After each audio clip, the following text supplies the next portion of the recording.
Одземени лиценци на фирми кои се занимавале со градба на брани, автопати, мали хидроцентрали, згради, државни објекти, но и на такви кои проектирале, вршеле надзор, ревизија и кои изработувале урбанистички планови.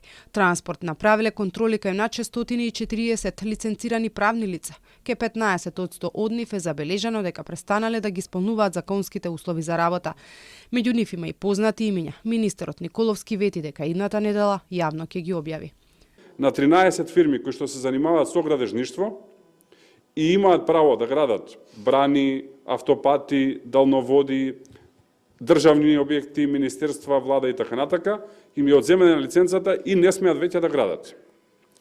34 правни лица им е одземена Б изведувач. Тоа се 34 градежни компании кои што се занимаваат со се што е градба во држава надвор од овие кои што претходно ги спомнав, односно од врвните државни објекти.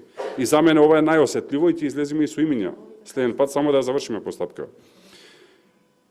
Две правни лица им е одземена лиценца за надзор над градба, пошто покрај изведувач кога градите објекти имате и надзор за А категорија, за државни објекти.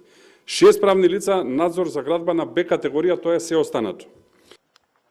Објектот во Кочани во кој се случи пожарот, според Николовски, станува проблематичен по 2011 година, кога почнале да се прават внатрешни адаптации и реконструкции без никакви дозволи.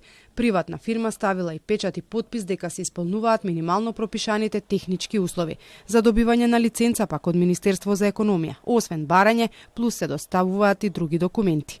Решение од допис во трговски регистар издадено од Централен регистар, одлука за определување на надоместок, пријава за исполнување на минимално технички услови за вршење на угостителска дејност. Од МВР се обезбедува документ за исполнување на условите за заштита на јавниот ред и мир и безбедноста во сообраќајот.